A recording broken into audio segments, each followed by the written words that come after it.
सच्चिदानन्दरूपाय विश्वोत्पत्त्यादिहेतवे तापत्रयविनाशाय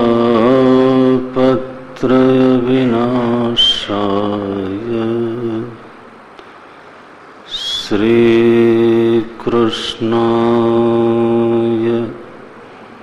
वयं नुमः। श्रीकृष्णाय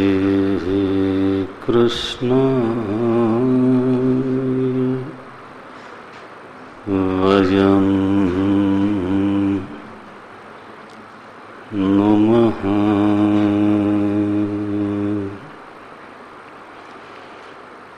यं प्रव्रजन्तमनुपेतमपेतकृत्यं द्वैपायनो विरहकातर आजुहाव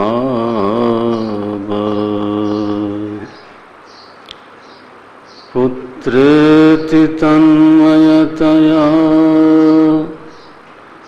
सर्वोऽभिनेदुः तं सर्वभूतहृदयं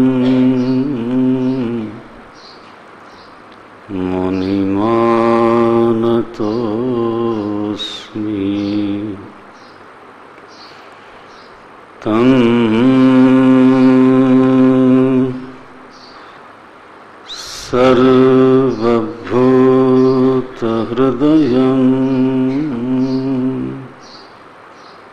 मुनिमानतोऽस्मि।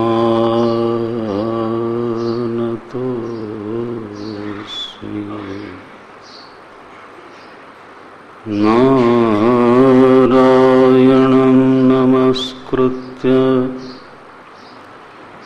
नरं चैव नरोत्तमं देवीं देवीं सरस्वतीं व्यासं ततो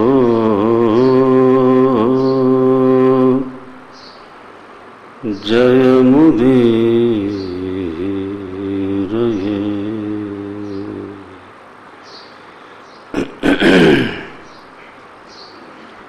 ततो जयमुदीरये।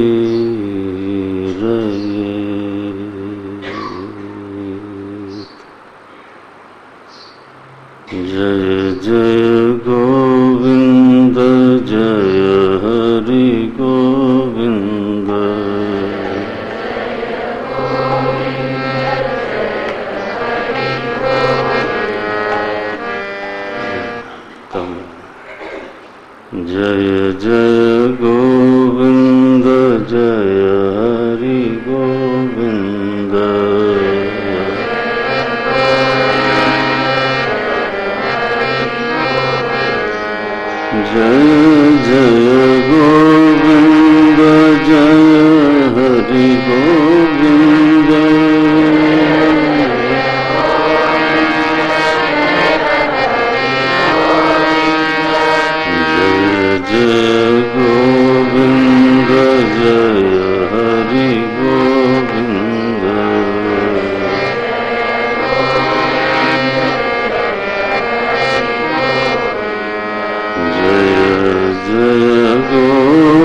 बोलिए श्री कृष्णचंद्र भगवान की।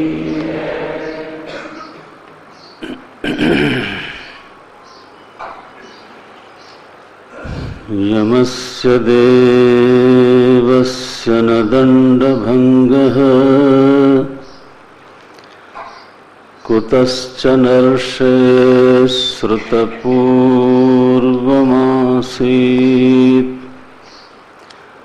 कुतश्च नर्षे श्रुतपूर्वासीत्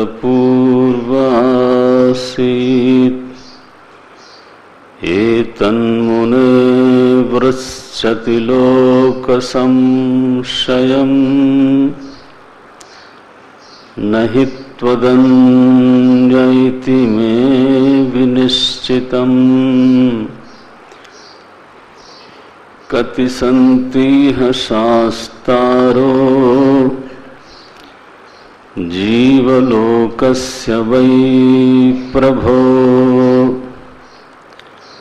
त्रैविध्यं कुर्वतः कर्म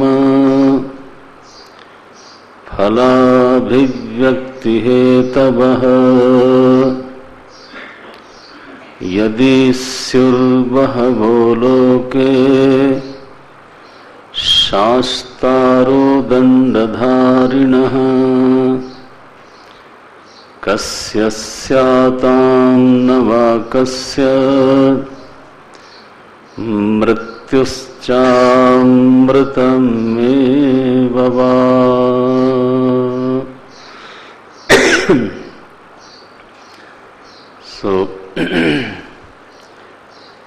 अजामिल के दृष्टांत से श्री सुखदेव जी महाराज ने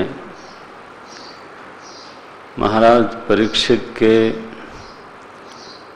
प्रायश्चित के विषय में जो प्रश्न थे उनका सम्यक रूप से उत्तर दिया। इस प्रकरण में दो बातें हमको देखने को मिली कि एक तो जीवन में धर्म है और दूसरा भागवत धर्म है। तो धर्म के अनुसार तो स्वर्ग नरक की प्राप्ति होती है, लेकिन जो भागवत धर्म है ना, वो स्वर्ग और नरक दोनों से ही मुक्त करता है। भागवत धर्म से भगवान की प्राप्ति होती है। तो धर्म की गति लोक लोकांतर तक है, चाहे शुभ लोक में जाए व्यक्ति और चाहे अशुभ लोक में जाए। लेकिन यदि वो कहीं भागवत धर्म का आश्रय ले लेता है तो वो फिर उसकी ऐसी गति होती है जहाँ से पुनः आगति, जहाँ से पुनरावृत्ति नहीं होती। सो भागवत धर्म सबसे ऊंचा, और भागवत धर्म की ओर जीव की गति को मोड़ने की सामर्थ्य किसमें है? तो यहाँ दो मुख्य कारण बताए गए।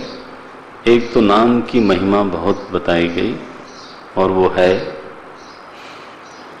और दूसरे संग की महिमा है। तो संग का जो हमारे मानवीय जीवन पर प्रभाव पड़ता है उसको कई बार हम लोग हल्के से लेते हैं, लेकिन गोस्वामी जी कहते हैं संत संग अपवर्ग कर कामी भव कर पंथ। संत का संग मिल जाए तो मोक्ष का मार्ग खुल जाता है, जीव उस तरफ चल पड़ता है, अनायास चल पड़ता है। संत संग अपवर्ग कर कामी, और अगर कामी का संग मिल गया, नीचे कामी भव कर पंथ, तो अगर कामियों का संग मिल गया तो फिर संसार का मार्ग एकदम प्रकट होता है, आदमी उसी रास्ते पे चलता है। तो आपने देखा कि अजामिल के जीवन में दोनों ही संग आए। कामी का संग आया तो उसकी दुर्गति हो गई, लेकिन जो सत्संग मिला, सत्संग कब मिला? जब वो मरणासन्न था, भगवान का नाम लिया उसने, तो भगवान जब अनुकंपा करते हैं ना, तो ददामि बुद्धि योगम तम तेषाम एवानुकंपार्थम अहमज्ञानजम तमः नाशयामि आत्मभावस्थ ज्ञानदीपेन भास्वता। गीता में लिखा प्रभु ने, तेषाम एव अनुकंपार्थम। तो भगवान की दृष्टि जिस जीव पर पड़ गई, आत्मीय दृष्टि पड़ गई, किसने मेरा नाम लिया, तो प्रयत्न नहीं है। कल हम निवेदन कर रहे थे कि उनके स्वभाव में जो कृपा है वो प्रयत्न नहीं है, उनके स्वभाव में कृपा है। जैसे अग्नि में उष्णता रहती है, तो दृष्टि पड़ गई। तो प्रभु यदि सच में कृपा करें तो वो केवल आपत्ति का निवारण नहीं करते, शोभन परिस्थिति मात्र नहीं देते, बल्कि तो फिर बुद्धि योगम ददामी। बुद्धि योग देने का तरीका क्या है? माने जो परब्रह्म के संबंध में बुद्धि है, तया बुद्धिया योगम ददामी। देखो पंक्ति ऐसे लगाओ, बुद्धि योगम का अर्थ ज्ञान योग नहीं है। बुद्धि योग का अर्थ है एक खास बुद्धि जो ब्रह्म को विषय करती है, जो ब्रह्माकार बुद्धि है, वह बुद्धि जो प्रभु को जना देती है, प्रभु को प्रकट कर देती है। तया बुद्धिया सह योगम ददामी। ऐसी बुद्धि पहले उसके हृदय में मैं पैदा करता हूं अर्जुन, और फिर उस बुद्धि से उस आदमी को जोड़ देता हूं। ये मेरी कृपा है। तो बोले महाराज ऐसी बुद्धि पैदा कैसे करते हो? बोले सत्संग से। तो किसी भी प्रकार से केनापि प्रकारेण अयम उद्धरेत, ये भगवान भाष्यकार ऐसे लिखते हैं वहां पर, कि किसी भी प्रकार से मेरे भक्त का उद्धार हो जाए, तो ऐसा वो आयोजन करते हैं, हमारे भीतर जिज्ञासा प्रकट करते हैं, हमारे भीतर रुचि प्रकट करते हैं, हमारे भीतर सुनने की लालसा पैदा करते हैं, बाहर सत्संग देते हैं।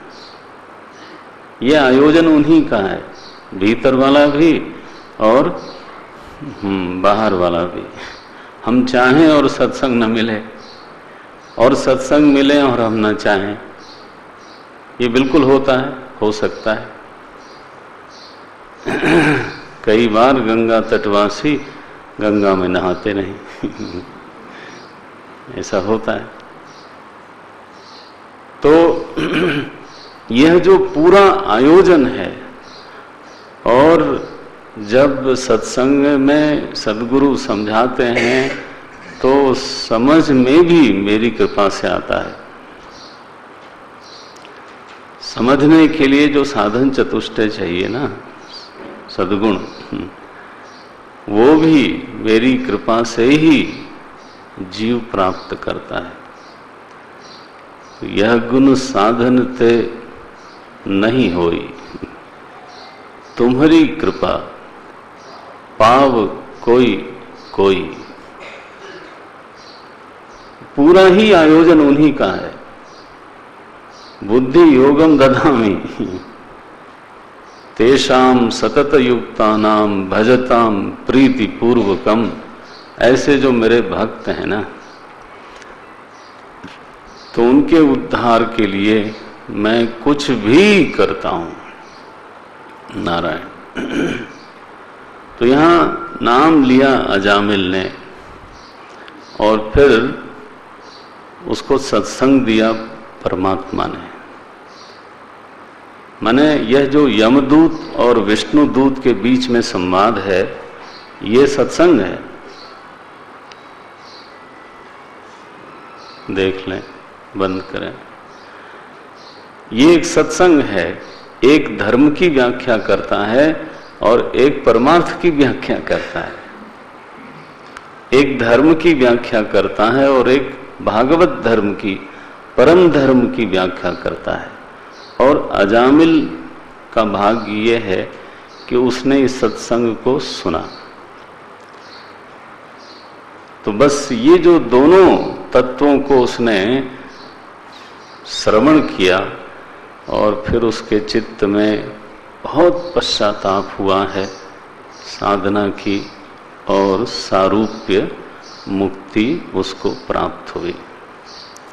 तो संग के विषय में इस कथा में ये जो सबसे बड़ी जो हाईलाइट करने वाली बात है कि संग के विषय में आदमी को बड़ा चूजी होना चाहिए। माने दुस्संगः सर्वथैव त्याज्य। नारद जी ने लिखा भक्ति सूत्र में, दुस्संग सर्वथा ही त्याज्य है। माने जिसके साथ रहने पर चित्त जो है वो मलिन होता है, जिसके साथ रहने पर चित्त में उद्वेग होता है, राग द्वेष बढ़ जाते हैं, कटुता बढ़ जाती है, शायद रजोगुण बढ़ जाता है, शायद तमोगुण बढ़ जाता है, बहिर्मुखता बढ़ जाती है। माने किसी के साथ रहने पर ना वन फील्स कि I am cleaner than before, purer than before, I am elevated now. और फिर उस उल्टा भी होता है। किसी के साथ रहने पर यह अनुभव होता है कि I have become more dirty, you know. पहले जब मैं था तो वो कहीं ज़्यादा निर्मल था इससे, तो किसी के साथ बैठा, उसकी अंधी अटपटी बातें सुनी और बस पता चला कि चित्त जो है वो उद्विग्न हो गया, विक्षिप्त हो गया। इसको बोलते हैं दुस्संग।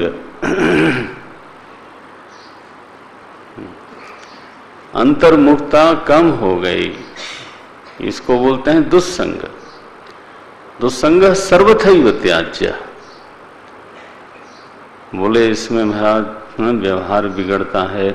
कई बार हमको लगता है कि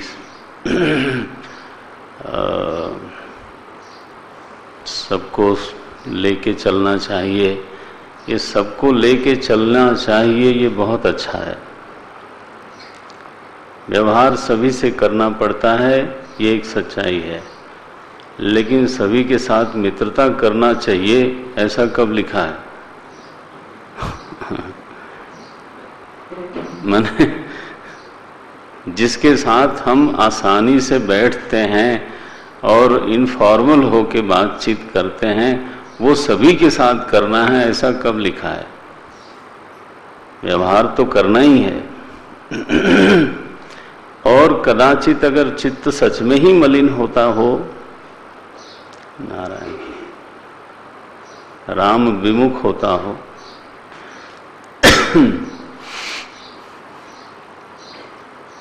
तो फिर तो थोड़ा नुकसान भी हो जाए तो कोई हर्ज नहीं, संग छोड़ना चाहिए।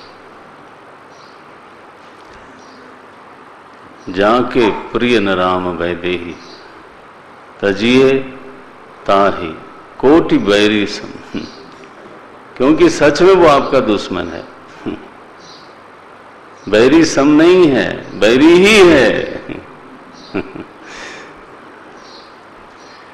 हमारी परमार्थ यात्रा का शत्रु है। इसलिए बड़ी विनम्रता से उससे दूर हो जाए।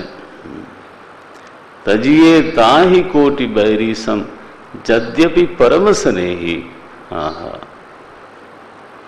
पिता तजे प्रहलाद, स्नेहियों का नाम लेते हैं। पिता तजे प्रहलाद भरत महतारी, विभीषण भ्रात कंत ब्रज बनितन, भय सब मंगलकारी। तुलसी बाबा लिखते हैं। इसलिए संग पर ध्यान दें। तो वी आर चूजी।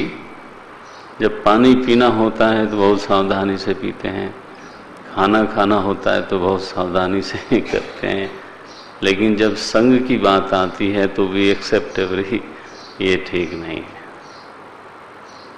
अच्छा भाई, तो भागवत धर्म को परिपुष्ट करने के लिए तो एक अध्याय और सुखदेव जी ने सुनाया। उसमें हुआ ये कि महाराज परीक्षित ने प्रश्न किया कि महाराज,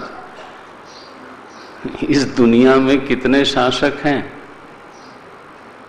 कति संतीह शास्तारो जीवलोकस्य वै प्रभो, चौथा श्लोक है। कति संति शास्तार, माने ये तो सारी व्यवस्था ही बिगड़ जाएगी। इस दुनिया में 5-10 शासक हों, सब अपने दूतों को भेजें।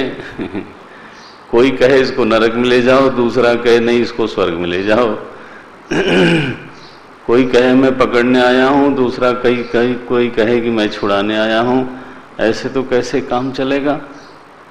त्रैविध्यम कुर्वतः कर्म फलाभिव्यक्त हेतवः। त्रैविध्यम, त्रैविध्यम का अर्थ है वेद का जो कर्म कांड है। त्रैविद्या जिसको लिखा गीता में, उसी को यहाँ लिखा त्रैविध्यम। त्रैविध्यम कुर्वतः कर्म, नपुंसकलिंग है, कर्म का विशेषण है। तो ऐसे कर्मों के फल को देने के लिए कितने शास्त्र हैं मुझे बताओ, कितने यहाँ पर हुक्म चलाने वाले हैं। हम तो आप ही को सर्वश्रेष्ठ समझते थे, और जब आप आज्ञा देते थे तो हम निशंक बिल्कुल जा करके आदमी का प्राण लेके आते थे। अभी मैं गया था और वहाँ एक अजामिल नाम का जीव था, आपकी आज्ञा के अनुसार ही हम लोग गए, और जब हम उसका देह से जब जीव को खींचने लगे तो उसने महाराज अपने लड़के का नाम लिया। सच बोलता हूँ, उसने कहीं भगवान का नाम नहीं लिया था। नारायणेति अभिहिते, 10वां श्लोक, अंतिम पंक्ति। उसने कहा, हे नारायण, नारायणेति अभिहिते। जैसे ही उसके मुंह से नारायण शब्द निकला, पीछे से आवाज आई, मां भई, डरो मत, डरो मत। लो, हम लोग पीछे मुड़ के देखते हैं तो चतुर्भुज पार्षद पीतांबर धारण किए हुए 4 बलवान ओजस्वी दूत प्रकट हो गए और आवाज देते हैं, मां भई, मां भई, डरो मत, डरो मत। और हमको बलपूर्वक हटा दिया महाराज। हमने उनके साथ शास्त्रार्थ भी किया तो उन्होंने उसमें भी हमको समझा दिया। और फिर हमको कहा, अच्छा जाओ, अब मां अपनयत, इसको ले जाने का तुम्हारा कोई अधिकार नहीं है, तुम लोग चले जाओ। तो ये लोग कौन थे? यमराज से दूत पूछते हैं, आप हमारे सम्राट हो, हमको जरा स्पष्ट कर दो ये विषय। Who is the real ruler of this universe? तो ये बात समझनी चाहिए कि अंत में कोई शास्त्र एक ही होता है, लेकिन फिर नीचे नीचे नीचे नीचे जो शास्त्र हैं वो अनेक होते चले जाते हैं। शास्त्र अनेक होते हैं, नीचे के धरातल पर तो अलग अलग शास्त्र होते हैं, लेकिन फिर पिरामिडिकल सिस्टम में सबसे ऊपर जो है वो कोई एक शास्ता है, वो भगवान नारायण है। यमराज बोलते हैं दूतों, परो मदन्यो जगतः तस्थुसस्य ओतम प्रोतम पटवत यत्र विश्वम। आहा, बोले जैसे ना वस्त्र में सूत ओतप्रोत होता है, सूत के बिना वस्त्र होता ही नहीं। हम लोग देखते किसको हैं? वस्त्र को। पहनते किसको हैं? वस्त्र को। ये देखो, जो व्यवहार है वो वस्त्र से होता है। जो हम खरीदने जाते हैं तो कोई पूछे कि क्या खरीदने जाते हो, तो हम थोड़ा बोलेंगे धागा खरीदने जाते हैं। हम कहते हैं वस्त्र खरीदने जाते हैं। लेकिन ओतम प्रोतम पटवत यत्र विश्वम, यह जो विश्व है वो उसी से ओतप्रोत है। जैसे पट जो है वस्त्र, वो उसी से ओतप्रोत होता है। अविनाम भाव है उसका। इस जगत का उनसे अविनाम भाव है, उनके बिना ये हो ही नहीं सकता। वही हैं जो पट रूप में प्रतीत होते हैं। आप बताओ सत्ता किसकी है, सूत की या वस्त्र की? सत्ता तो सूत की है, तो वस्त्र क्या है? बोले वस्त्र एक प्रतीति है, व्यावहारिक प्रतीति है, उपयोगी है, उसके साथ व्यवहार होता है, लेकिन वस्तु नहीं है वो। इसलिए बुद्धि में थोड़ा थोड़ा करके नियम बनाना चाहिए कि जो व्यावहारिक है वो वस्तु है, ऐसा जरूरी नहीं है। जो प्रतीत हो रहा है वो वस्तु है, ऐसा जरूरी नहीं है। व्यावहारिक होने पर भी, प्रतीत होने पर भी संभव है कि वस्तु कुछ और ही हो। बोले ऐसे एक हमारे मालिक साहब हैं, उनका एक नाम है नारायण। वो है, तुमने पूछा था कति संति शास्तारः, एक एव। वही शास्ता है और कोई शास्ता नहीं है। उसी ने इस जगत को उत्पन्न किया और उत्पन्न करके, तो जब मनुष्यों को उत्पन्न किया तो उनके अनेक नाम रखे। क्या नाम रखे? रमेश, दिनेश, उमेश, ऐसा नहीं। अनेक नाम रखे माने ब्रह्मचारी, गृहस्थ, वानप्रस्थ, सन्यासी, ब्राह्मण, क्षत्रिय, वैश्य, शूद्र। ये सनातन धर्म में मोटा मोटा मनुष्यों के अलग अलग नाम हैं। सारे मनुष्यों के यही लगभग 8 नाम पढ़ते हैं। ठीक है। फिर दुनिया में हजारों नाम, एक एक आदमी के सैकड़ों नाम होते हैं। आप घर में पति भी हो, पिता भी हो, पुत्र भी हो, पौत्र भी हो, ऑफिस में सबॉर्डिनेट भी हो, बॉस भी हो, नहीं?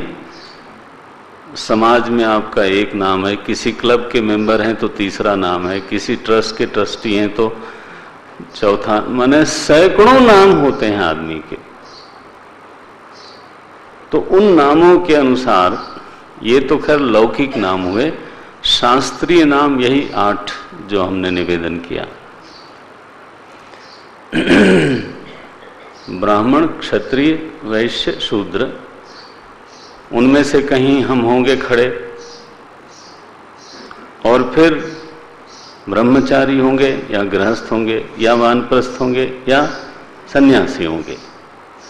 इन नामों के साथ आज्ञाओं की रस्सी लगी है कि अगर ब्रह्मचारी हो तो तुम्हारे लिए ये आज्ञा। देखना जरा, तरीका बताने का ऐसा है। गृहस्थ हो तो तुम्हारे लिए ये आज्ञा, वानप्रस्थी हो तो ये आज्ञा, सन्यासी हो तो ये आज्ञा। तो आज्ञाओं की रस्सियों से ये वर्ण और ये आश्रम जुड़े हुए हैं, छोटी छोटी रस्सियां लगी हैं, और इन सारी रस्सियों में एक बड़ी रस्सी जुड़ी है, उसका नाम है वेद। तो कैसा बना यमदूतों? कैसा बना? बोले ऐसा बना जैसे कि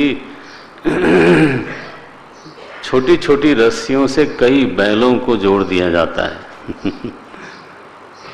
और फिर एक बड़ी रस्सी से उनको जोड़ के फिर उनका संचालन किया जाता है।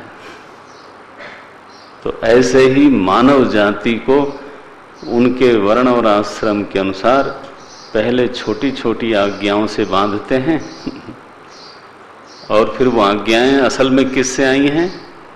वेद से। कर्म ब्रह्मोद्भवम विद्धि। ये तो लिखते हैं, यह नाम भी, ये पंक्ति लगाना आसान नहीं है। मैंने तो बोला था ना, भागवते विदुषाम परीक्षा विद्यावताम भागवते परीक्षा। तो मैं एक आध श्लोक बीच में आपको सुनाता जाऊंगा। ये तो गुरु जी का कैंप है ना, तो वो पढ़ते बहुत हैं और इसलिए मुझे पढ़ना बहुत पड़ता है क्योंकि कथा जैसे होती है वो तरीका थोड़ा सा अलग है। अब उन्होंने एक एक स्कंद पे कैंप लिया, तो फिर हर अध्याय की कुछ कुछ बातें तो जो लोग पुराने हैं जानते ही होंगे कि वो काफी श्लोक अध्याय के पढ़ते हैं। तो हम कोशिश कर रहे हैं कि वो परिपाटी का निर्वाह हो जाए तो ये बोलते हैं कि यो नाम भी वाची जनान निजायाम, निजायाम वाची माने अपनी वाणी में। भगवान की वाणी क्या है? वेद। निजायाम वाची नाम भी बधनाति, नामों के द्वारा बांधता है। नाम क्या है? अभी मैंने बोला ब्रह्मचारी। तू ब्रह्मचारी है, ले ये आज्ञा। सन्यासी है, ले फिर ये आज्ञा, तुम्हारा ये बंधन है। महाराज जो दृष्टांत दिया है वो तो बड़ा विचित्र है। बताओ, शाम को हमको बैल बना दिया लिखा, निबंध बद्धाश्चकिता वहंती बधनाति तंत्याम इव दाम भी गाहा। गाहा माने बैल जैसे बैल रस्सियों से बांधे जाते हैं, वैसे प्रभु ने अपनी वेद वाणी से सारे नामों को बांधा है, और नाम यही है। और फिर एक बार बंध गए तो फिर उन आज्ञाओं के अनुसार निबंध बद्धाः चकिता वहंती, फिर आदमी जीवन भर नियम का पालन करता है। वहंती, मैं सन्यासी हूँ, मुझे ऐसे रहना ही चाहिए। मैं गृहस्थ हूँ, मुझे ऐसा रहना ही चाहिए। मैं गृहस्थ में, महाराज आपको क्या पता, पिता का कर्तव्य होता है। ओहो। तो कुछ रिस्पॉन्सिबिलिटीज हैं स्वामी जी, इसलिए सत्संग में नहीं आ सकते। तो ये वहंती निर्वाहन करता है, करना भी चाहिए। वेदवाणी है, करना भी चाहिए। और कितनी देर करना चाहिए? बोले जीवन निकल जाता है। जो हमने नाम स्वीकार कर लिया, उस नाम से जुड़ी हुई जितनी आज्ञाएं हैं, बस उन आज्ञाओं का पालन करते करते करते करते जीवन निकल गया। ये तो दूतों, ये तो धर्मशास्त्र है। लेकिन हम भूल जाते हैं कि ये वेद वाणी जुड़ी किससे है। ये असली जो मालिक है ना, उससे जुड़ी है। और अगर कोई उसी का हो गया तो और इस वेद वाणी का परम प्रयोजन क्या है कि परमात्मा से जीव जुड़ जाए, जीवन भर आज्ञा पालन करे, बैल की तरह से जुता रहे। ये वेद का प्रयोजन नहीं है। दूतों एक बात सुनो, जो लोग उनके भक्त होते हैं उनके पार्षद न इस सृष्टि में घूमते रहते हैं, यहां भी घूम रहे होंगे। कोई जगह ऐसी नहीं है जहां वो लोग नहीं होते। लिखते हैं प्रायण दूता इह वै मनोहराः चरंती। उनके जो दूत है ना वो विचरण करते रहते हैं, सारी सृष्टि में विचरण करते रहते हैं। महाराज उनका रूप रंग बोले तद्रूप गुण स्वभावा, जैसा भगवान का रूप है वैसा ही उनका रूप है, वैसा ही गुण है, वैसा ही स्वभाव है। चलते रहते हैं हर जगह। बोले महाराज इतना बड़ा स्टाफ? यस, बिल्कुल पूरी सृष्टि में उनके आदमी लगे हुए हैं, बस दिखते नहीं हैं। ये उनका अपना अलौकिकता है। तो बोले फिर वही हुआ जो तुम लोगों ने देखा कि उसने नारायण कहा नहीं कि वो तो वहीं घूम रहे थे, कहीं दूर से थोड़ा है, वहीं प्रकट हो जाते हैं। क्या करते हैं? भूतानि विष्णु सुरपूजितानि दुर्दर्श लिंगानि महाद्भुतानि रक्षन्ति। भरोसा रखिए, भगवान के कर्मचारी आपकी रक्षा के लिए अगर आप भक्ति करते हो, नाम लेते हो, उनकी ओर यात्रा कर रहे हो, तो ये तो उनका काम है। रक्षन्ति तद भक्ति मतः। बोले किससे रक्षा करते हैं? परेभ्य, जो दूसरे तरह के लोग हैं उनसे उनको बचाते रहते हैं। तो दूतों, तुमको उनका दर्शन हुआ, ये तुम्हारा भाग्य है, क्योंकि दुर्दर्श लिंगानी, भगवान का दर्शन छोड़ो, उनके दूतों का दर्शन बड़ा कठिन है। इसलिए जो लोग तो केवल धार्मिक हैं तो वो तो मेरे कार्य क्षेत्र में आ जाते हैं। अगर उन्होंने अधर्म किया है, ले आओ उनको, निश्चिंत लेके आओ। लेकिन कहीं अगर उन्होंने भागवत धर्म का आश्रय ले लिया है तो फिर ते में न दंडम अर्हन्ति, 26वां श्लोक है, नीचे की पंक्तियां हैं। ते में न दंडम अर्हन्ति अथ यद्यमीशाम स्यात् पातकम तदपि हन्ति उरुगायवाद। अगर उनसे कोई चूक भी हो गई हो तब भी वो तो पवित्र हो जाते हैं। नारायण, इसलिए जरा बच के रहना इन लोगों से। ते देव सिद्ध परिगीत पवित्र गाथा, ये भगवान की पवित्र गाथा गाते गाते पवित्र हो चुके हैं, सिद्ध हैं ये साधवः समदृशः भगवत प्रपन्नाः, 27वां श्लोक है। भगवान की शरण में लोग रहने वाले हैं, इनकी तरफ देखना मत। मैं स्वयं न प्रभवाम दंडे, ये लिखा, नैषाम वयम न च वयः प्रभवाम दंडे। मैं स्वयं इनको दंड देने में समर्थ नहीं हूं, तो तुम लोग तो बिल्कुल ही नहीं जाना उधर। यमराज जो हैं अब भगवान की ओर जरा उन्मुख होते हैं और कहते हैं, हे प्रभु, हमारे दूतों से बड़ी भारी गलती हो गई अनजाने में, इसलिए तत्क्षम्यताम। स भगवान पुरुषः पुराणः, 30वां श्लोक है।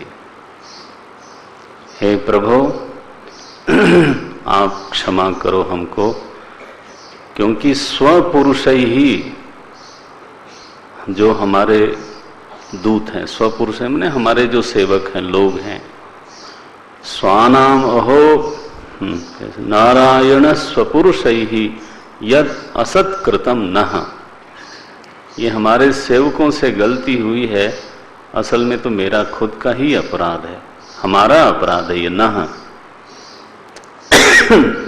लेकिन प्रभु, चाहे हम अपराधी हों आपके सामने, लेकिन हम आपके हैं, स्वानाम, हम आपके हैं और आपके आज्ञाकारी हैं। स्वानाम अहो न विदुषाम रचितांजलि नाम। हम तो अंजलि बांध करके आपके सामने किंकर भाव से खड़े रहते हैं कि हमारे लिए क्या आज्ञा है, हम आपके ही हैं। इसलिए हे परम पुरुष परमात्मा, मेरे और हमारे सेवकों के अपराध को क्षमा करो। तो यमराज जो हैं भगवान से यहाँ क्षमा मांगते हैं। इत्थम, ये आखिरी के श्लोक हैं, 34वां श्लोक है। स्वभर्तृ गदितम भगवन महित्वम। यमराज ने भगवान की महिमा का उनके सामने गायन किया। दूतों को बड़ा आश्चर्य हुआ कि बोले, अरे अरे गलती हो गई, तो हमारे तो सम्राट स्वयं क्षमा मांग रहे हैं, तो तब से उनको याद है और इसलिए आज तक ये लिखा है यहाँ पर, नैवाच्युताश्रयजनम प्रतिशंक माना द्रष्टुम च बिभ्यति। ये लोग अच्युत के जो आश्रित लोग हैं, भगवान की शरण में जिनका चित्त रहता है, तो इनको डर लगता है दूतों को। शंक माना, बड़े डरे डरे से रहते हैं, तो देखते नहीं हैं। उस पूरी गली को ही छोड़ देते हैं। एक बार भेंट हो गई थी, इसलिए कहना यह है कि भागवत धर्म अद्भुत है। एक अंतिम निवेदन ये था कि भागवत धर्म हमेशा धर्म के विरुद्ध नहीं होता। इन दोनों में विरोध नहीं होता। असल में कहीं कहीं विरोध होता है, ये मैं नहीं कह रहा हूं कि विरोध नहीं होता, लेकिन कहीं कहीं बहुत थोड़ी जगह पर जब अध्यात्म की बड़ी ऊंची स्थिति आती है, तब थोड़ा विरोध हो जाता है। तब वो जो धर्म है ना, वो ललकारने लगता है कि तुम्हारी अभी रिस्पॉन्सिबिलिटीज हैं और तुम जो है इतना सत्संग करते हो। स्वामी जी जरा समझाओ बच्चे को। क्या समझाएं? कुछ ज्यादा ही सत्संग करने लगा। ले, अब इस बात के लिए समझाना पड़ेगा। तो ये विरोध है। कभी ऐसा भी होता है।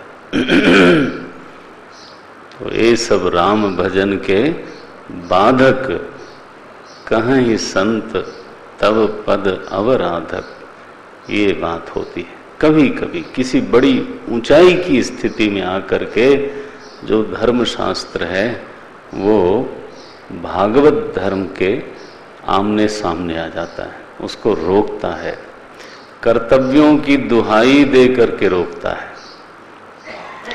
भागवत में ऐसे प्रसंग आते रहते हैं। दो प्रसंग तो हैं, एक आप पढ़ चुके हैं चौथे स्कंद में, जहां शिवजी और दक्ष का संवाद है। वहां पर शिवजी भागवत धर्म के शिरोमणि, कम कर, वो निवृत्ति मार्गियों के सम्राट हैं, राजा हैं। और दक्ष प्रजापति हैं, वो प्रवृत्ति मार्ग के राजा हैं, कर्म मार्ग के राजा हैं। तो ये जो निवृत्ति मार्ग में चलने वाले साधु लोग हैं ना, अपरिग्रही, समाधिशील, शांत, निर्वैर, तो वो प्रवृत्ति मार्गियों को अच्छे नहीं लगते हैं। बोले ये लोग भार हैं जमीन पर। ऐश्वर्य चाहिए। ओहो, ब्रह्मा जी के कहने से अपनी लड़की की शादी तो उन्होंने कर दी थी, लेकिन लगा कि ये बहुत बड़ी गलती हुई। आप पढ़ना चौथे स्कंद के शुरू के ही अध्यायों में खूब गालियां दी हैं। बोले अरे ये आज तक इसको कपड़ा पहनना नहीं आया, ऐसे आदमी को मैंने दामाद बना लिया। ब्रह्मा जी आपके कहने से बनाए। इसने आज तक घर नहीं बनाया, झोपड़ी नहीं बनाई, घर तो छोड़ो।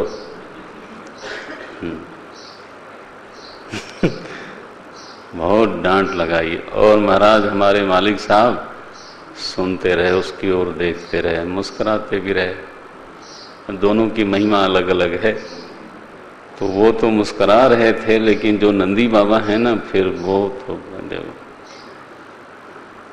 उन्होंने कहा दुष्ट, संसरण करने वाला क्षुद्र प्राणी, कर्म मार्गी, ऐसे बोला महाराज। बोले तुझे कहीं ठिकाना तो है नहीं, क्या बकबक करता है? कभी तुम्हें मोक्ष की शांति का आभास भी नहीं होने वाला है। तो तब से ये लोग संसरण में हैं। वो पढ़ना आप, वहाँ जो शिवजी और दक्ष का संवाद है, संवाद तो नहीं है कि ये जो दक्ष का कलह है भगवान शंकर के प्रति, वो निवृत्ति और प्रवृत्ति के बीच में झगड़ा है। उसमें निवृत्ति तो झगड़ा करता नहीं, एक हाथ से ताली बजती है वहां। शिवजी ने कुछ बोला ही नहीं। और यहां पर बस अब आने ही वाला है। दूसरा प्रसंग यह हुआ कि नारद जी और दक्ष का फिर से झगड़ा हुआ। और जब दक्ष ने शिव जी को अपमानित करने के लिए जब यज्ञ किया और उसमें शिव जी को बुलाया नहीं, सती जी जबरदस्ती चली गईं। और वहाँ जब देखा कि मेरे पति का अपमान हुआ है, तो उनसे सहन नहीं हुआ और उन्होंने योग अग्नि में अपने देह को जला दिया। ये मत कहना कि आत्महत्या कर ली, बिल्कुल नहीं। वहाँ व्याख्यान ये है कि चूंकि इस देह से वो कोई साधन भजन सत्कर्म नहीं कर सकती थी, उनको लगा कि ये शिव निंदक का अंश है ये देह। तो देह जो है साधन में अनुपयोगी है, उसको धारण करना ही एक बड़ा भार है, तो उन्होंने उसको त्याग दिया। देह धारण करना कोई देहासक्ति के कारण नहीं होना चाहिए। अगर उसका तो पर्पज है तो ठीक है। तो it became useless for her, तब उन्होंने उसको छोड़ा। इसके बाद तो महाराज आप जानते हैं यज्ञ का विध्वंस हुआ और अंत में दक्ष का सिर काट लिया वीरभद्र ने। और बाद में जब शिव जी की स्तुति की, ब्रह्मा जी गए, भगवान विष्णु गए, सारे देवता लोग गए, तो शिव जी ने कहा अच्छा ठीक है, अब किसी का सिर इसके ऊपर लगा दीजिए तो जी जाएगा ये। तो यज्ञ इसका पूरा करवा दो। तो बकरे का सिर लगा दिया। ये कर्ता जो है ना, कर्म करने वाला, अगर भक्ति उसमें न मिली हुई हो तो वो मैं बहुत करता है।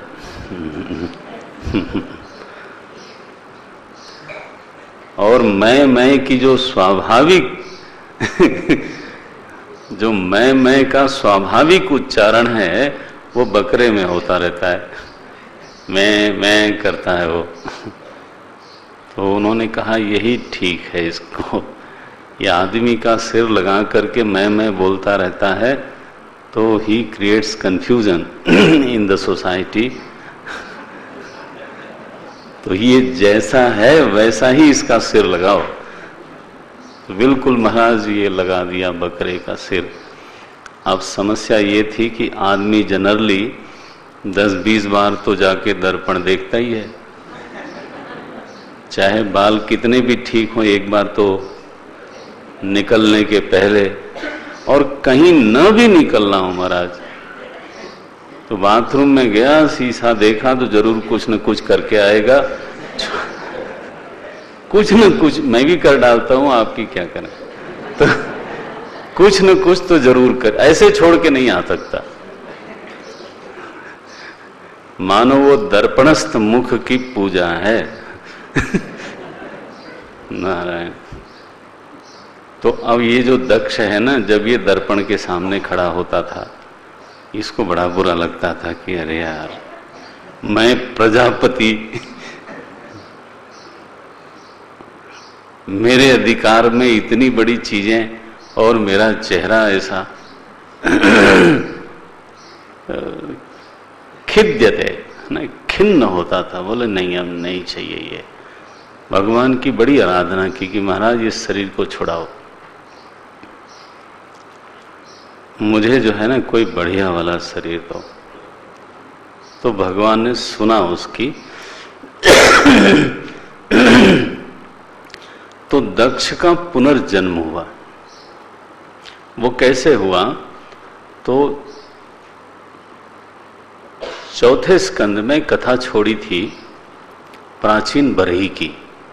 जो लोग भागवत के विद्यार्थी हों तो जानते हैं, याद हो तो आप भी को स्मरण होगा, जहां पर पुरंजनोपाख्यान अंत में आता है। प्राचीन बरही के 10 पुत्र थे और 10 का नाम था प्रचेता नाम था। प्राचीन बरही ने कहा था कि तुम लोग प्रजा का विस्तार करो। तो वो लोग चले गए थे तपस्या के लिए सिंधु में। और जब तपस्या पूरी हुई और जब निकले सिंधु से, तो देखा कि पृथ्वी पर वन ही वन हो गया है।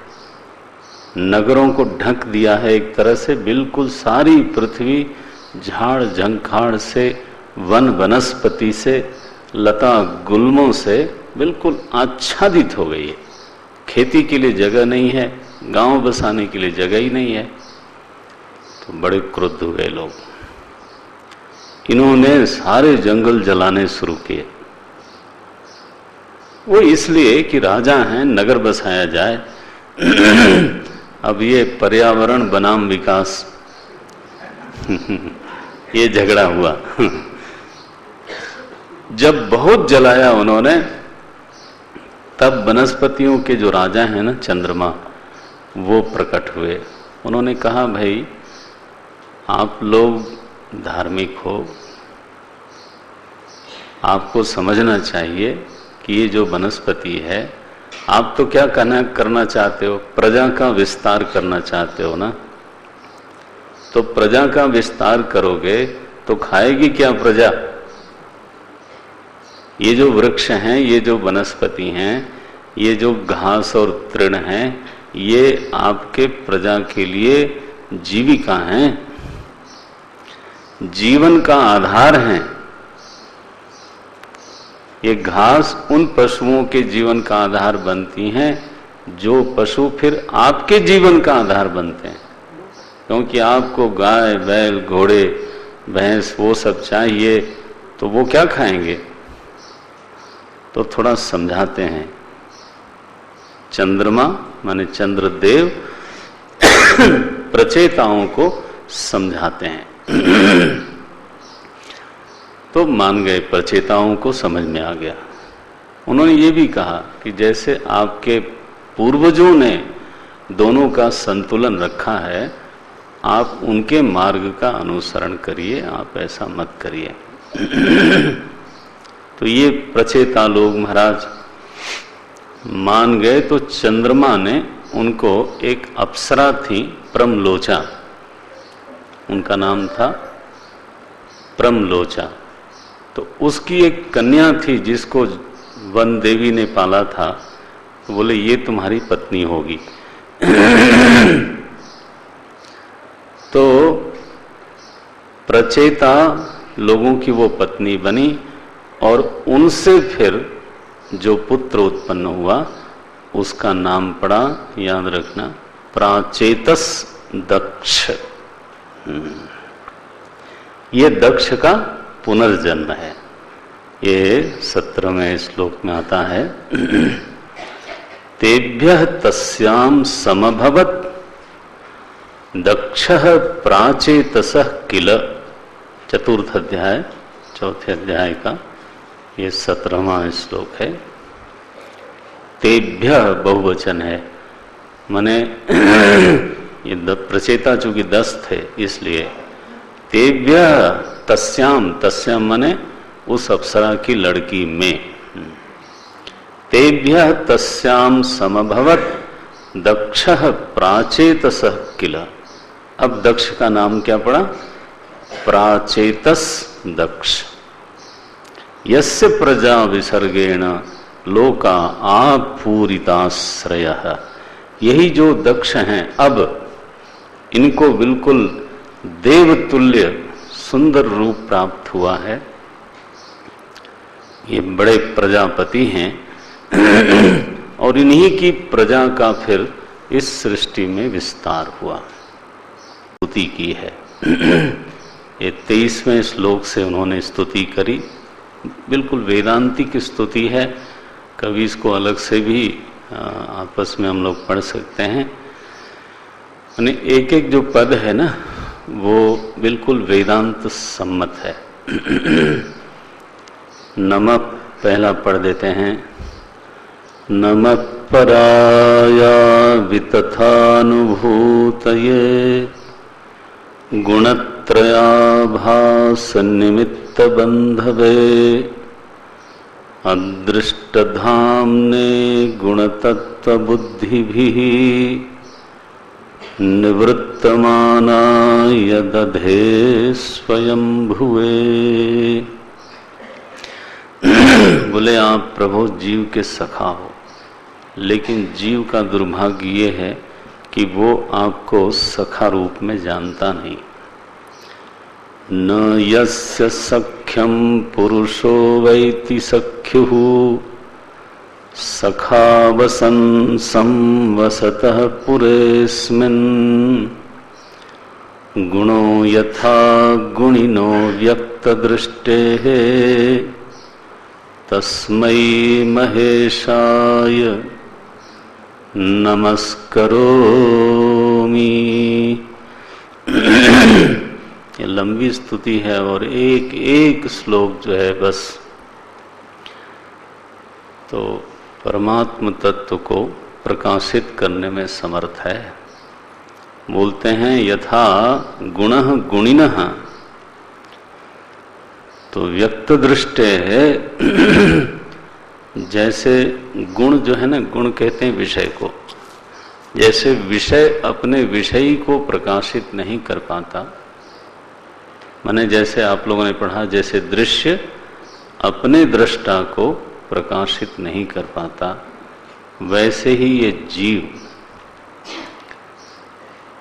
भगवान के मित्रता को समझ नहीं पाता। लिखते हैं, अन्वय ऐसे कर लें। यस्य सख्यम, यस्य सख्युः पुरुषः सख्यम न अवैति। बस ये पंक्ति लगी, विद्यार्थी लोगों के लिए बोलता हूँ। यस्य सख्युः, ऐसा जो सखा है उसकी जो मित्रता है, सख्यम न अवैति, नहीं जान पाता। कौन? पुरुषः माने जीव, हम लोग नहीं जान पाते कैसे, हालांकि सखा वसन संवसतः पुरेस्मिन, हालांकि इसी देह में दोनों रहते हैं और वो मित्रता निभाता रहता है, लेकिन हम लोग बहिर्मुख, हम लोग उसकी मित्रता को, उसको जान नहीं पाते। बोले प्रभु आप तो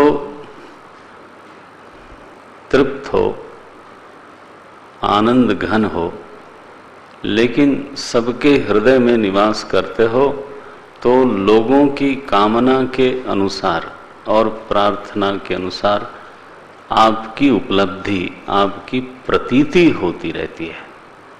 ये ऐसे ही है, दृष्टांत बहुत अच्छा है। जैसे हवा स्वयं निर्गंध है, लेकिन पुष्प के संपर्क में आने पर वो गंधवती सी लगती है। गंध किसका गुण है? पुष्प का, पृथ्वी का। लेकिन प्रतीत कहां हो रही है गंध? वायु में। तो अगर तो गुलाब की ओर से हवा गई तो गुलाब की गंध, और बेला की ओर से गई तो बेला की, और चंपा की ओर से गई तो चंपा की, और चमेली की ओर से गई तो चमेली की। तो वायु स्वयं निर्गंध होते हुए भी नाना प्रकार के गंधों से युक्त होकर के उपलब्ध होती है। बहुत बढ़िया दृष्टांत है। बोले वैसे ही प्रभु आप बिल्कुल निर्गुण, निराकार, निष्पृह हो, लेकिन उपासकों की कामना के अनुसार, उपासकों की भावना के अनुसार, उनके अंतःकरण के अनुसार आपकी भिन्न भिन्न प्रतीति होती रहती है। ध्यान रखना, इसी श्लोक को आधार बनाया गोस्वामी जी ने और लिखा जाकी रही हाँ ये प्रभु मूर्ति देखी तिन तैसी। ये 34वां श्लोक है। यह प्राकृतैर्ज्ञान पथैर्जनानां यथाशयं देहगतो विभाति यथा नीलः पार्थिवमाश्रितो गुणं स ईश्वरो मे कुरुतां मनोरथम। ऐसा ईश्वर माने यथाशयम देहगतः विभाति। आशय माने अंतःकरण होता है। तो अंतःकरणों के अनुसार जो भासित होता रहता है, कभी काल की तरह लगता है, कभी दयालु लगता है। It depends upon the texture of our mind. स्वयं न तो काल है न तो वो दयालु है। जैसे वायु स्वयं निर्गंध है, पार्थिव गुणम देखो, यथा नीलः, अनिलः माने वायु, यथा नीलः पार्थिव माश्रितो गुणम। पार्थिव माने पृथ्वी से उत्पन्न वनस्पति, उसमें से गंध लेता है, लेकिन निर्गंध वायु गंधवती होकर के दिखाई देने लगती है। वैसे ही निर्गुण ब्रह्म कभी दयालु, कभी महाकाल, कभी मनोरथ पूरा करने वाला और कभी मनोरथ भंग करने वाला, ये ऐसे बोलते हैं। यथाशय विभाति, बहुत छोटा सा शब्द बोला। जैसा अंतःकरण है, जैसा तुम्हारा भाव है, बस वैसा ही वो भासने लगता है। ऐसे ही जैसे जिस बगीचे से वायु निकली वैसी गंध उसमें भासने लग गई। भगवान इस स्तुति से प्रसन्न हुए, प्रकट हुए दक्ष के सामने और उनसे कहा कि ये तुम्हारी पत्नी होगी असिकनी नाम की, असिकनी नाम की एक कन्या से उन्होंने उसका विवाह करवा दिया। ऐसा 51वां श्लोक है ये। ऐसा पंचजनस्यांग दुहिता वै प्रजापते है, अशिक्नी नाम पत्नीत्वे प्रजेश प्रतिगृह्यताम। अशिक्नी नाम न, तो अशिक्नी दक्ष की पत्नी का अब जो दक्ष हैं, प्राचेतस दक्ष, उनकी पत्नी का नाम है अशिक्नी। और वो किसकी लड़की हैं? बोले पंचजनी के लड़के हैं। बस अब दक्ष और अशिक्नी दोनों का दाम्पत्य आरंभ हुआ और पहली बार 10,000 पुत्र उत्पन्न हुए। राम राम, मैंने संख्या पे मत जाना, 10,000 से नीचे तो शुरू ही नहीं होता यहाँ।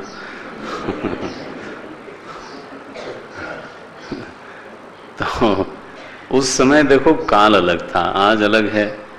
आज ये है कि परिवार का नियोजन किया जाए, और उस समय ये था कि सृष्टि खाली पड़ी थी, प्रजा का विस्तार चाहिए।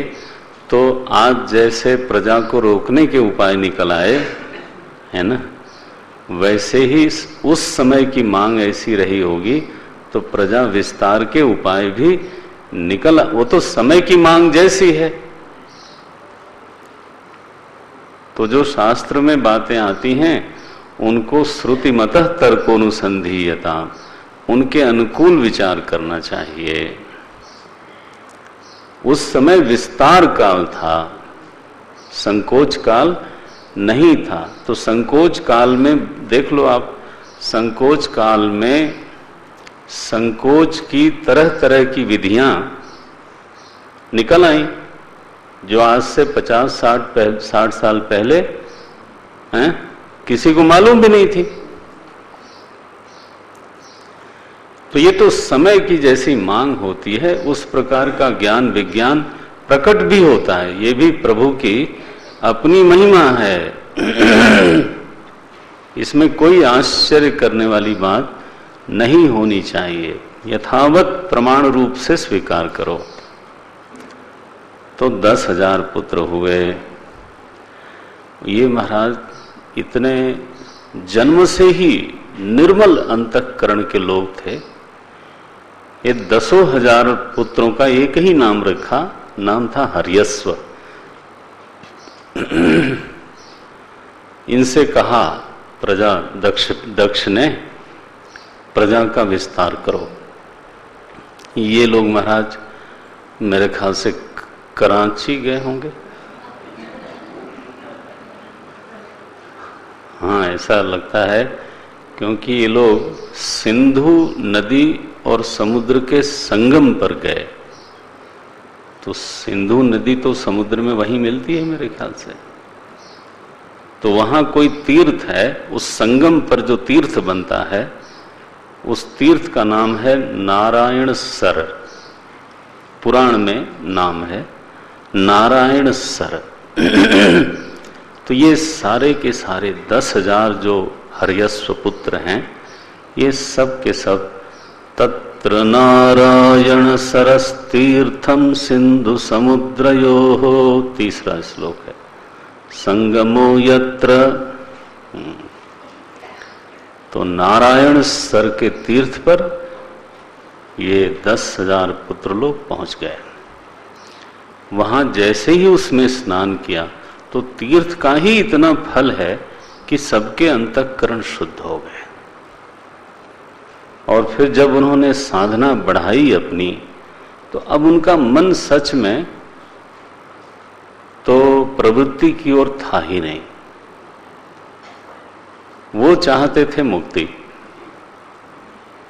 वो चाहते थे भक्ति। उनका हृदय, उनका जो चित्त है, स्वाभाविक रूप से भीतर की ओर दौड़ता था। वो आंख बंद करते थे तो अच्छा लगता था, मन में तत्व का विचार करते थे तो अच्छा लगता था। लेकिन पिताजी ने आज्ञा दे रखी थी प्रजा का विस्तार करो। पितृदेवो भव। अब समस्या है, आ गया ना धर्म और भागवत धर्म आमने सामने। ये इसलिए मैंने कहा था, खास ऊंचाई पे जाकर के इनमें झगड़ा हो जाता है। तो अब क्या करें? अब भगवान के एक परम प्रिय पार्षद हैं, समझो देवर्षि नारद। उन्होंने देखा कि अरे ये बच्चे ये चाहते तो हैं परमहंसों की गति, लेकिन केवल एक पिताजी की आज्ञा के वश में आके परेशान हैं, तो इनका द्वंद्व मिटाना चाहिए। ये चौथा श्लोक है। धर्मे पारमहंसे च प्रोत्पन्न मतयः अपि उत तद उपस्पर्शनादेव विनिर्धूत मलाशयाः धर्मे पारमहंसे च उत्पन्न मतयः नहीं, प्रोत्पन्न मतयः। परमहंस के धर्म में, असली मुक्ति में रुचि रखने वाली उनके भीतर मति उत्पन्न हो गई थी। लेकिन क्या करें? ते पिरे तपेव उग्रम पित्रोदेशेन यंत्रिता। यंत्रिता हमने मानो उनके ऊपर ताला लगा दिया गया। मन उनका छटपटाता है, लेकिन पिताजी का आदेश का ताला लगा हुआ है, तो तब कर रहे हैं। अब सोचो, ऐसी स्थिति आती है जीवन में, साधक के जीवन में आती, तो नारद जी वहां प्रकट हुए। देवर्षि तान ददर्शः, देवर्षि वहां जाके उनको देखते हैं और उनसे उन्होंने 10 प्रश्न किया। बोले तुम लोग इतने धर्मशील हो, तपस्वी हो, बड़े लायक लोग हो, लेकिन बिल्कुल बच्चे हो, बालिश है। बोले क्या? और ये क्या तुम लोग करने लग गए? कहते हैं अदृष्टवांतम भूयो यूयम बालिसा बत पालकाः, 6वां श्लोक है। बोले तुम लोग बच्चे हो। बोले महाराज ऐसा मत बोलो, हम बड़े हो गए, समझदार लोग हैं। बोले तुम्हें कुछ प्रश्नों का उत्तर आता नहीं, तुम्हारी बुद्धि तो बिल्कुल बचकानी है। जो जीवन के खास खास प्रश्न हैं उसका उत्तर तो तुमको बिल्कुल नहीं आता। क्या प्रश्न है भाई? तो अब देखो, ये बड़ा गूढ़ वचन है। ये संवाद हम लोग कथा में जनरली नहीं लेते हैं, लेकिन स्वाध्याय में तो हमेशा बहुत बढ़िया चीज है। क्या बोलते हैं ये? केवल आज मैं प्रश्न कर देता हूं, तो फिर क्या बोलते हैं नेक्स्ट सीरियल में। प्रश्न ये है, बोले अदृष्टवांतम भुवो, बच्चे लोग हर्यस्व, तुमने पृथ्वी का अंत नहीं देखा है। पृथ्वी कहां जाकर के अंत को प्राप्त करती है, ये तुमको देखना चाहिए। तथा एक पुरुषम राष्ट्रम, एक ऐसा देश है जिसमें एक ही पुरुष रहता है। क्या तुम उस देश को और उस पुरुष को जानते हो? घुमा घुमा के पूछ रहे हैं। तथा एक पुरुषम राष्ट्रम, एक देश है जिसमें अकेला एक पुरुष रहता है। बोले रे एक बिल है जिसमें जाने के बाद कोई निकलता नहीं। बिलम च अदृष्ट निर्गमम, कोई नहीं निकलता। बहुरूपाम स्त्रियम चापी, एक बहुरूपिणी व्यभिचारिणी स्त्री है। उससे मिले हो? कभी देखा है उसको? फिर बोलते हैं पुमांसम पुंस चली पति, और उस बहुरूपिणी स्त्री का एक पति भी है, वो खिलौना बना हुआ है उसका। कभी उसको देखा? नदीम उभय तो वहाम। अरे हरियस्वों, तुम लोग एक नदी को देखते हो, एक ही तरफ बहती है, एक नदी है जो दोनों ओर बहती है। अरे राम राम। बोले महाराज ये तो हमने देखा नहीं। नदीम उभय तो वहाम, दोनों तरफ बहती है। और एक ऐसा घर है जो 25 तत्वों से बना है। कभी उस घर को देखा? पंच पंचाद्भुतम गृहम। एक हंस है जो बड़ी अजीब अजीब कथाएं कहता है। क्वचित हंसम चित्र कथम। और एक चक्र है जिसके भीतर छुरे लगे हुए हैं वज्र के समान। क्षौरपव्यम स्वयं भ्रमिम। और उसको कोई घुमाने की जरूरत नहीं, खुद घूमता रहता है। और तुम्हारा जो असली पिता है, क्या तुम उसको जानते हो? और उसने तुमको क्या आदेश दिया है, क्या तुम उसको जानते हो? तो जब तुम अपने पिता को और उसके आदेश को जानते ही नहीं हो, तो प्रजा का विस्तार तुम क्या करोगे? स्वपितुः बोलते हैं, कथम स्वपितुः आदेशम अविद्वांसः विपश्चितः अनुरूपम अभिज्ञाय। उसका आदेश का पालन भी तुम कैसे करोगे जब तुम उसके आदेश को जानते ही नहीं? अहो सर्गम करिष्यथ, तुम चले हो सृष्टि का विस्तार करने के लिए। तो महाराज ये अजीबोगरीब बिल पूछ लिया, ऐसी नदी पूछ लिया जो दोनों ओर बहती है, और ये पूछ लिया कि तुम्हारा पिता कौन है, उसका आदेश क्या है? बोले मैं तो जानता हूँ, पिता मेरे प्राचेतस दक्ष हैं और उनका आदेश है क्या?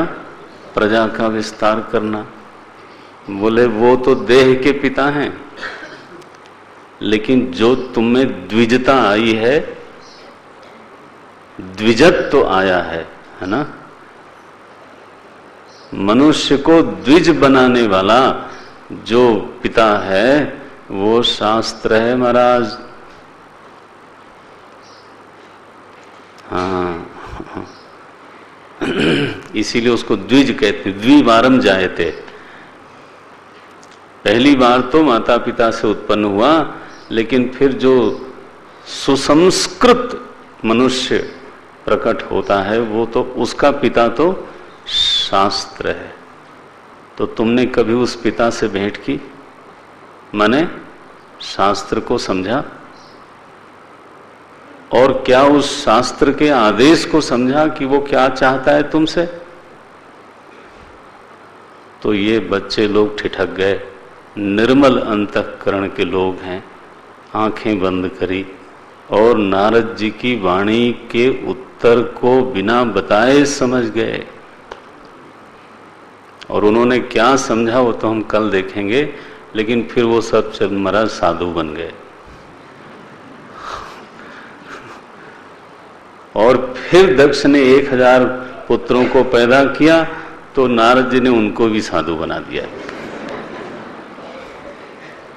इस बात पर बैठो, जब बोलूंगा तब शीघ्रमा करो।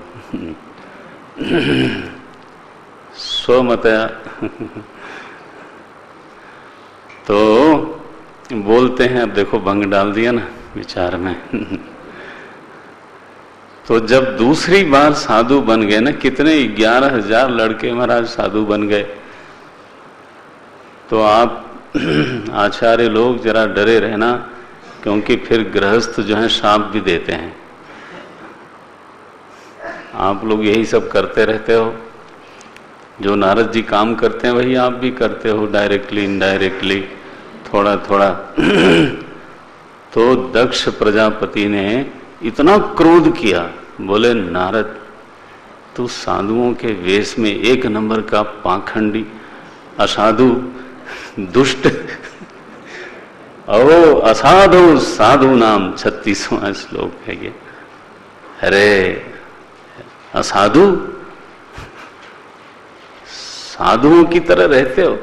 साधु लिंगेन नस्त्वया असाध्य कार्य भरकाणाम अर्वकाणाम भिक्षो मार्ग प्रदर्शिता।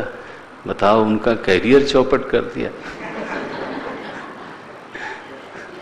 भिक्षो मार्ग, भिक्षुक बना के छोड़ दिया, दुष्ट। बहुत नाराज हुआ महाराज, शाप दिया। बोले तस्मात्, 43वां श्लोक है, तस्मात् लोकेषु ते मूढ़ न भवेत् भ्रमतः पदम। जाओ, तुमको दुनिया में 14 लोकों में तुमको ठिकाना नहीं मिलेगा, तुम बस चलते ही रहोगे। भ्रमतः, तुमको कोई कहीं ठिकाना नहीं मिलेगा। नारद जी ने कहा बहुत अच्छा। प्रतिजग्राह तद बाढ़ नारद साधु सम्मतः। बोले साधुओं की यही महिमा है तो वो तिरस्कार का प्रतिकार क्यों करें। समर्थ होने पर भी लिखा तितीक्षतेश्वर स्वयं, ईश्वर स्वयं समर्थ होने पर भी सह लेते हैं। तो नारद जी ने कहा बहुत अच्छा, अब चलते रहेंगे तो हमारी रीच जो है ना वो बढ़ जाएगी। दक्ष, तुमने अपना ही काम बिगाड़ा है। एक जगह रहता तो बात ठीक थी, लेकिन तो ये प्रसंग है। कल हम 10 प्रश्नों का जो उत्तर हर्यस्व लोगों को ध्यान में प्रकट हुआ वो कल निरूपण करके हम आगे बढ़ेंगे। ओम। अब आरती का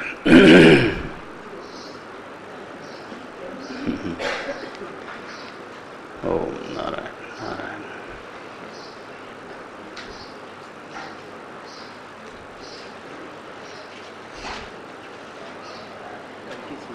हाँ, 4:30। तो आज हमें ये याद दिलाया गया कि गुरुजी का जब कैंप होता रहा पीछे, तो अपराह्न काल में, माने बीच में विष्णु सहस्रनाम रोज पाठ होता था। तो कल से 4:30 बजे से 5:30 बजे के बीच में तो केदार जी यहाँ पर होंगे, और भी लोग होंगे। तो आप जो लोग उसमें अधिक से अधिक लोग शामिल होइए। तो विष्णु सहस्रनाम का प्रतिदिन पाठ करेंगे, वो करीब आधे घंटे में हो जाता है। और आधे घंटे जो शेष मिलेंगे उसमें भगवान का भजन होगा। आप भी गा सकते हैं, कई लोग बहुत अच्छा गाते हैं। तो ओम। तो ये अनाउंसमेंट था। आरती अति पावन पुराण की, धर्म भक्ति विज्ञान खान की आरती।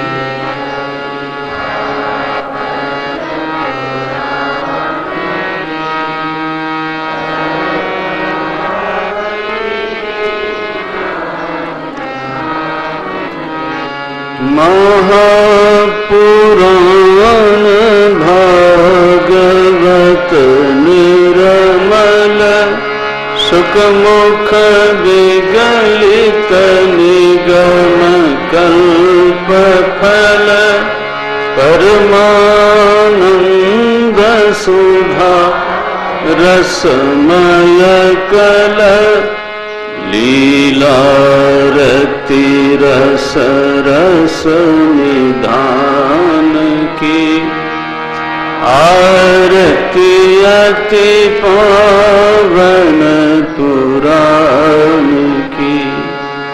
कलिमल मथनी त्रितापनिवारिणि जन्म मृत्युमय भवभयहारिणि सेवक सतत सकल सुख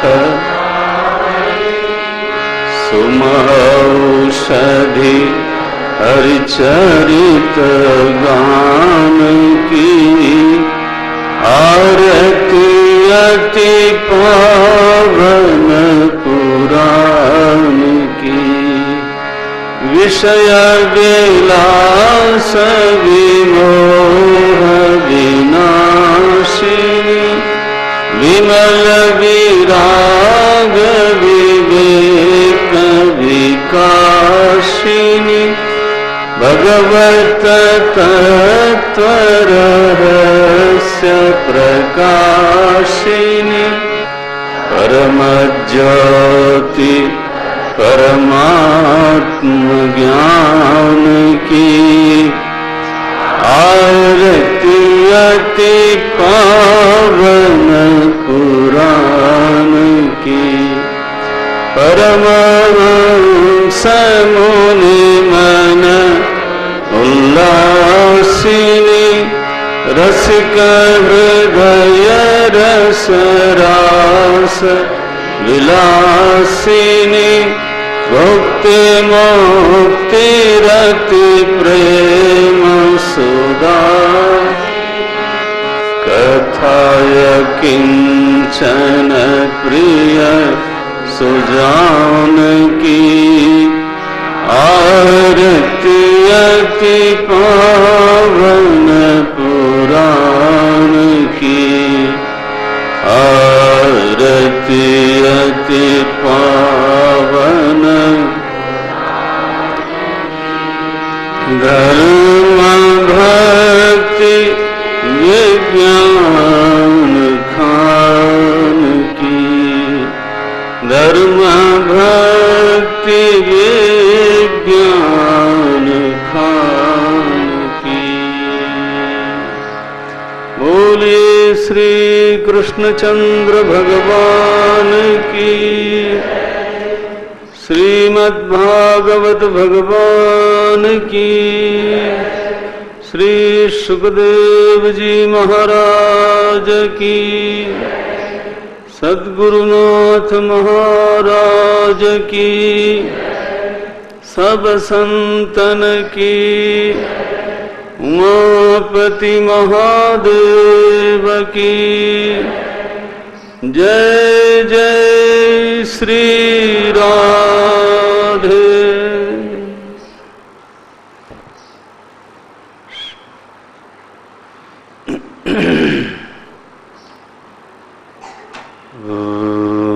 पूर्णमदः पूर्णमिदं पूर्णात् पूर्णमुदच्यते पूर्णस्य पूर्णमादाय पूर्णमेवावशिष्यते।